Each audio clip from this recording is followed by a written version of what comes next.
जय हिंद बच्चों, आप सभी लोगों का हमारे चैनल एजुकेशन यात्रा बाय जेके सर क्लासेस में स्वागत है। आज हम तुम्हें क्लास 12th से रिलेटेड पहले चैप्टर का अच्छी स्थिति में डेरिवेशन हमने बता दिए थे। आज डेरिवेशन के बारे में डिस्कशन करेंगे। होगा वैद्युत द्विध्रुव की निरक्षीय स्थिति में वैद्युत क्षेत्र की तीव्रता के लिए व्यंजक। ठीक, चलो आते हैं। वैद्युत क्षेत्र की निरक्षीय स्थिति में वैद्युत क्षेत्र की तीव्रता के लिए व्यंजक क्या होता है, आएंगे, अब डिस्कशन करते हैं। सबसे पहले इसमें एक इलेक्ट्रिक डाइपोल की आवश्यकता होती है, वैद्युत द्विध्रुव की आवश्यकता होती है।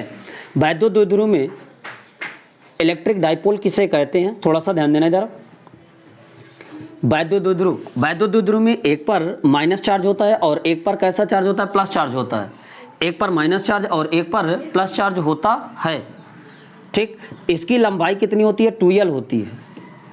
इसमें से एक पर माइनस चार्ज है, एक पर प्लस चार्ज है, इसकी लंबाई कितनी है बेटा, 2l। इलेक्ट्रिक डाइपोल किसे कहते हैं, वैद्युत द्विध्रुव किसे कहते हैं।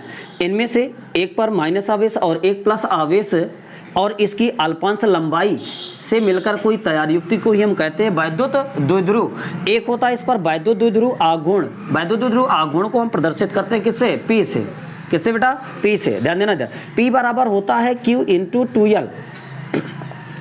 इन दोनों आवेशों में से किसी एक आवेश, कोई एक आवेश ले लेंगे और इनके बीच की अल्पतम दूरी के गुणनफल को ही हम क्या कहते थे, वैद्युत द्विध्रुव आघूर्ण कहते हैं। अब इसमें निरक्षीय स्थिति की बात करते हैं। एक इलेक्ट्रिक डाइपोल लेंगे, वैद्युत द्विध्रुव लेते हैं। ये हमारा एक वैद्युत द्विध्रुव है। वैद्युत द्विध्रुव को मान लिया AB एक वैद्युत द्विध्रुव है। इसकी लंबाई कितनी है, 2l है। मान लिया एक पर माइनस चार्ज है, एक पर कैसा चार्ज है, प्लस चार्ज है। इसमें वैद्युत द्विध्रुव का मिडिल पॉइंट कह दिया O है। मध्य बिंदु कितना है बेटा, O। इसकी निरक्ष पर अक्ष की बात करता तो अगर इसके समांतर एक रेखा सीधा खींची जाती तो इसको एक्सिस नाम देते, अक्ष पर।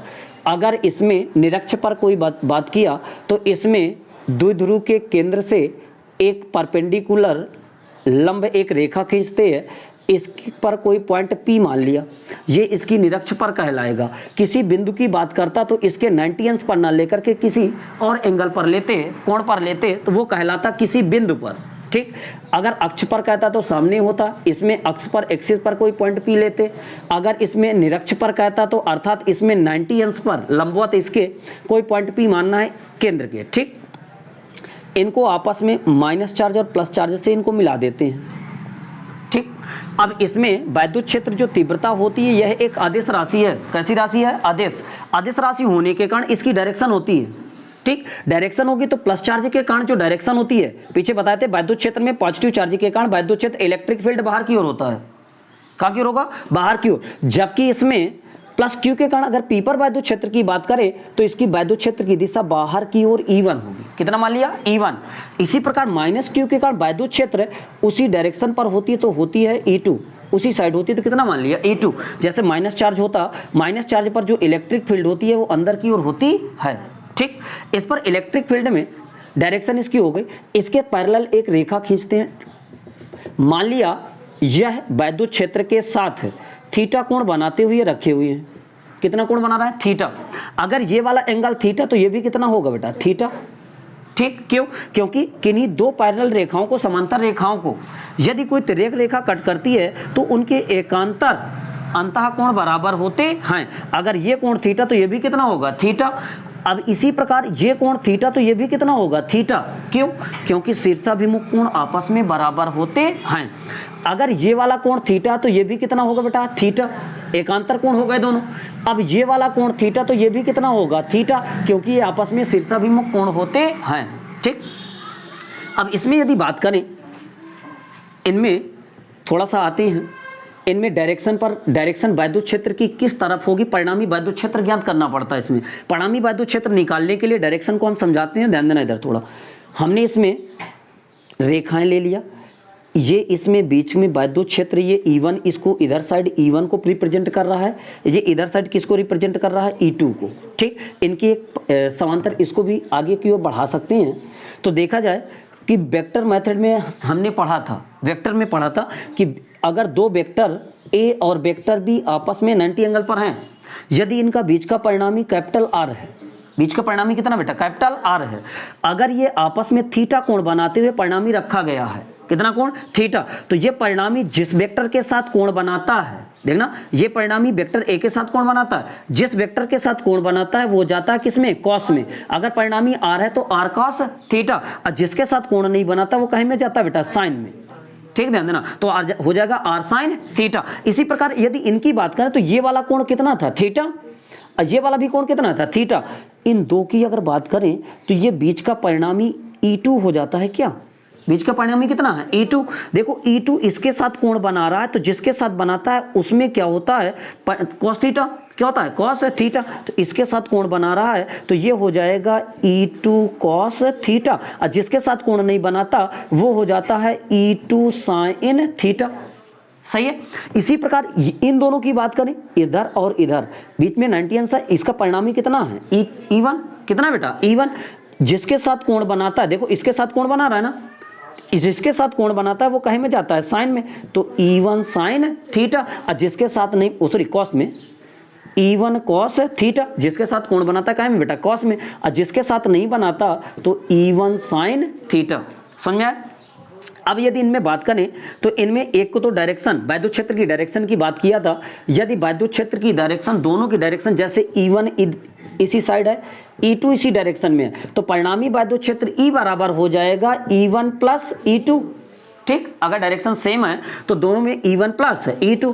एक की डायरेक्शन इधर साइड है, एक की डायरेक्शन इधर साइड है। अगर डायरेक्शन विपरीत वैद्युत क्षेत्र की तो E बराबर हो जाता है E1 माइनस E2, या तो डिफरेंस कह सकते हैं, अर्थात बड़े वाले में छोटे वाले को घटाते हैं तो क्या लगाते हैं बीच में, डिफरेंस। ठीक, आ गया इस पर, इसको हम इस पर ड्रा करते हैं, ध्यान देना, खींचते हैं। इस पर कितना आया, E2 cos थीटा, और इसी डायरेक्शन में है E1 sin थीटा, जिसके साथ कोण बनाएगा cos में, जिसके साथ नहीं बनाता साइन में। इधर यदि बात करें तो ये हो जाता है E2 sin थीटा, इधर हो जाता है E1 sin थीटा। कहाँ बेटा, cos है क्या, अच्छा साइन लिख दिया क्या, cos थीटा। ठीक है। अब इस पर थोड़ा सा माना वाना लिखेंगे, इस पर गौर करना थोड़ा सा, कैसे डेरिवेशन हल करने के पहले इसमें लेट अस कंसीडर लिखे जाते हैं, जो भी होते हैं इसमें माने जाते हैं उनको लिखना जरूरी होता है। ठीक, आते हैं इस पर, माना कैसे लिखेंगे। इस पर लिखेंगे, माना AB एक वैद्युत द्विध्रुव है, ध्यान देना, AB एक क्या है, वैद्युत द्विध्रुव, जिसकी लंबाई कितनी है, 2L है।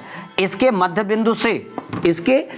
बिंदु से स्मॉल r दूरी पर, कितनी दूरी पर मान लिया, स्मॉल r दूरी पर कोई पॉइंट P स्थित है जिस पर वैद्युत क्षेत्र की तीव्रता की गणना करनी है, इसका माना था। अब इस पर डिस्टेंस फाइंड करने के लिए A के कारण, अर्थात कह सकते हैं माइनस Q के कारण P पर विभव निकालेंगे, प्लस Q के कारण P पर विभव निकालेंगे। तो यहाँ से यहाँ तक की ये वाली डिस्टेंस पता होना चाहिए। इस डिस्टेंस को निकालने के लिए आपस में कितना बेटा, 90 अंश, कितना होता बेटा, 90 अंश। अगर ये 90 अंश होता है तो ये वाली पूरी लंबाई कितनी है, 2L, तो ये वाली लंबाई कितनी, L, क्योंकि इसका मध्य बिंदु है। ये भी लंबाई कितनी, L, दोनों हो जाएगी। ये वाली लंबाई L, तो ये भी कितनी, L, टोटल कितनी, 2L। अगर ये लंबाई L है, ये कितनी है, R, एक समकोण त्रिभुज है, तो ये इसका क्या बना, कर्ण। तो कर्ण का मान निकालने के लिए तो कर्ण का स्क्वायर बराबर होता है लंब का स्क्वायर प्लस आधार का स्क्वायर, यही होता है ना बेटा, ध्यान देना। कर्ण का स्क्वायर, कर्ण का मान ज्ञात करना है, लंब कितना है, R, कितना बेटा, R, तो इसमें आधार कितना है, L, तो L स्क्वायर। तो कर्ण बराबर निकल आएगा, ये इधर स्क्वायर में है, उधर जाए में कहे में हो जाएगा, रूट में, तो under root R square plus L square, R square plus L square. ठीक, ध्यान देना, ये कर्ण का मान निकाला। कर्ण का मान तुमने निकाला under root R square plus L square. इधर भी जो यहाँ से यहाँ तक की डिस्टेंस होगी, देखो ये भी L, ये भी कितनी, R, तो ये भी कितनी निकलेगी, under root R square plus L square, दोनों सेम निकलेंगे। ठीक, अब इसमें प्लस Q के कारण वैद्युत क्षेत्र, उसमें साइड डालो, प्लस Q के कारण, ध्यान देना, प्लस Q के कारण P पर वैद्युत क्षेत्र ज्ञात करेंगे। इसी प्रकार माइनस Q के कारण P पर वैद्युत क्षेत्र ज्ञात करेंगे। ध्यान देना, लिखते हैं, प्लस Q के कारण P पर वैद्युत क्षेत्र की तीव्रता, वैद्युत क्षेत्र की तीव्रता, बेटा ध्यान देना, प्लस Q के कारण अगर P पर वैद्युत क्षेत्र की तीव्रता ज्ञात करेंगे तो इसमें तीव्रता कितनी है प्लस Q के कारण, E1, कितनी है E1, तो E1 बराबर हो जाएगा 1/4 pi epsilon not into Q। ध्यान देना Q कितना, आवेश Q ही दिया गया है ना बेटा, अपॉन R स्क्वायर होता है, क्या होता है बेटा R स्क्वायर। तो R स्क्वायर के लिए under root R square plus L square का क्या हो जाएगा, होल स्क्वायर। ठीक, इसमें यदि होल ऑफ स्क्वायर तोड़ेंगे तो रूट हट जाएगा क्या, इसका होल ऑफ स्क्वायर तोड़ेंगे तो रूट हट जाएगा। तो इसमें E1 बराबर लिख सकता हूं 1/4 pi epsilon not Q upon R square plus L square, यही बचेगा ना। स्क्वायर हटाएंगे तो इसमें सॉरी स्क्वायर करेंगे तो रूट क्या हो जाएगा, हट जाएगा। इसी प्रकार इक्वेशन नंबर इसको क्या मान लिया, फर्स्ट।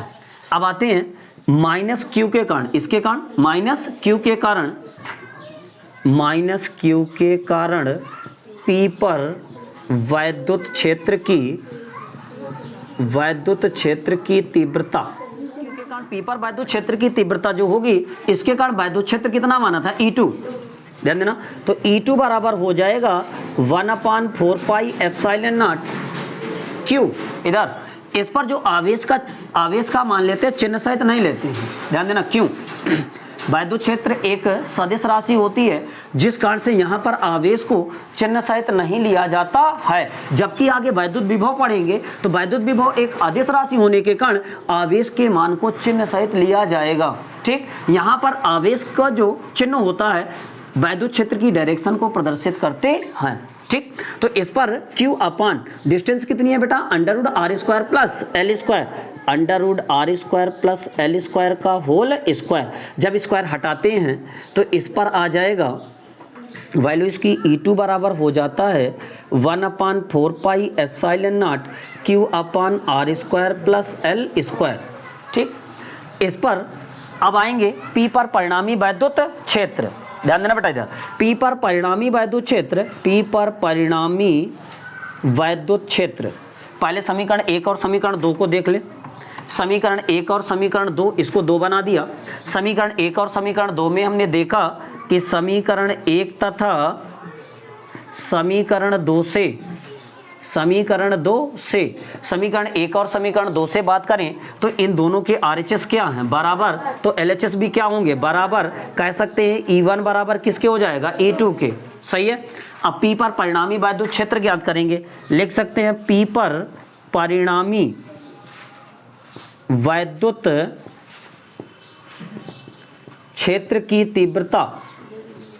गौर करना, P पर परिणामी वैद्युत क्षेत्र की तीव्रता अगर निकालेंगे, बेटा गौर करें इधर, इसमें दो प्रकार की डायरेक्शन शो कर रहे हैं। एक E1 sin थीटा ऊपर की ओर, E2 sin थीटा कहाँ की ओर, नीचे की ओर। जब E1 sin थीटा ऊपर, E2 sin थीटा नीचे, तो एक ऊपर एक नीचे तो विपरीत है क्या, तो परिणामी वैद्युत क्षेत्र E बराबर E1 माइनस E2 हो जाता है क्या, तो E1 sin थीटा और माइनस E2 sin थीटा।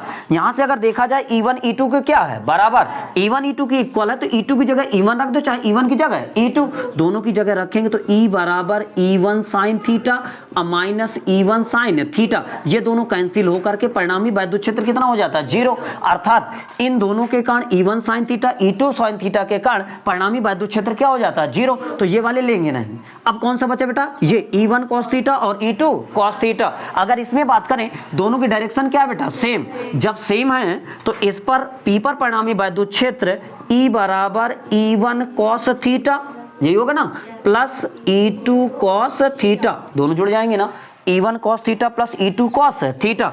अब देखो E1 E2 के क्या है, बराबर, तो यहाँ E2 की जगह क्या रख दें हम, E1, तो जैसे ही पुटअप करते हैं तो E बराबर E1 cos थीटा, फिर प्लस E2 की जगह क्या बेटा, E1 cos थीटा, दोनों दो बार लिखे हैं क्या, तो दोनों को जोड़ देंगे तो E बराबर 2E1 cos थीटा।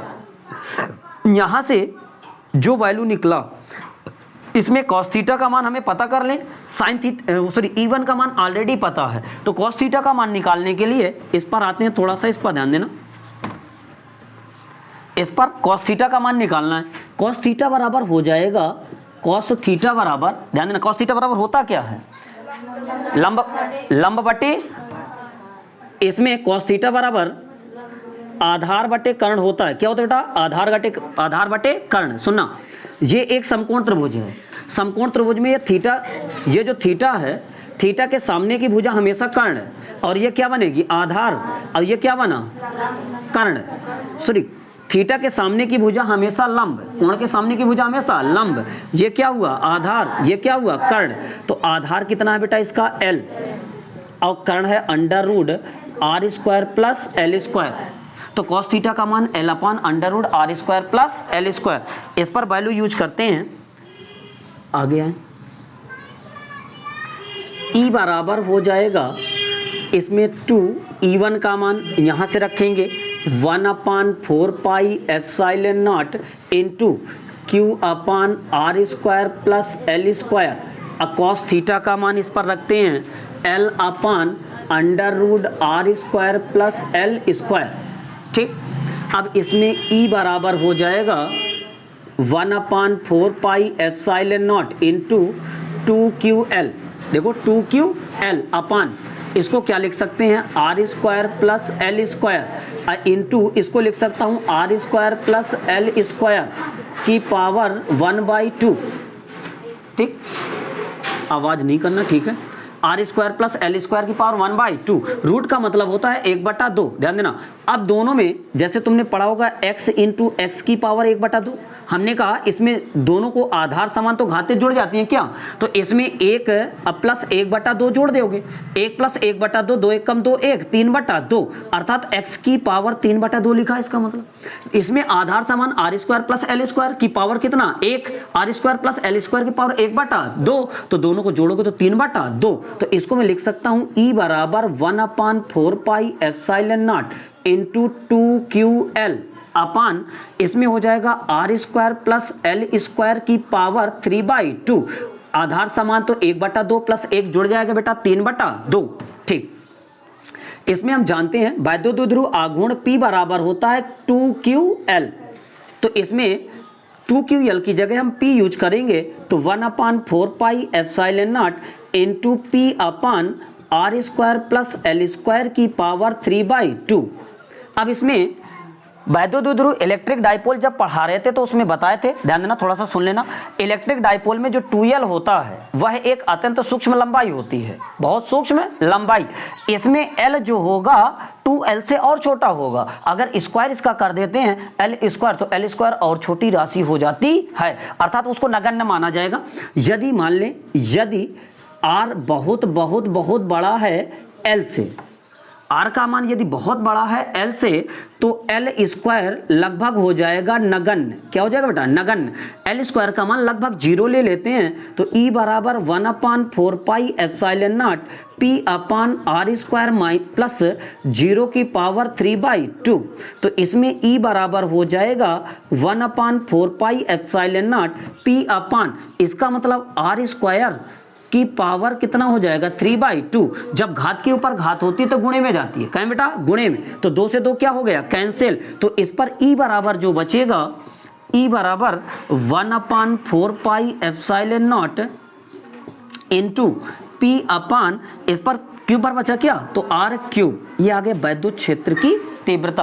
अक्षीय स्थिति में वैद्युत क्षेत्र की तीव्रता जो होती है E बराबर 1/4 pi epsilon not P upon R cube. अब इसमें E जो है परिणामी वैद्युत क्षेत्र आया P पर, परिणामी वैद्युत क्षेत्र की डायरेक्शन भी होती है। क्या होती है डायरेक्शन, ध्यान देना। डायरेक्शन ज्ञात करने के लिए इसमें परिणामी वैद्युत क्षेत्र इसके कारण निकला था, इसकी डायरेक्शन इधर साइड है देखो, तो इसमें परिणामी वैद्युत क्षेत्र की जो डायरेक्शन कहेंगे तो -Q से +Q की ओर होती है। ध्यान देना, -Q से +Q की ओर। तो कह सकते हैं परिणामी वैद्युत क्षेत्र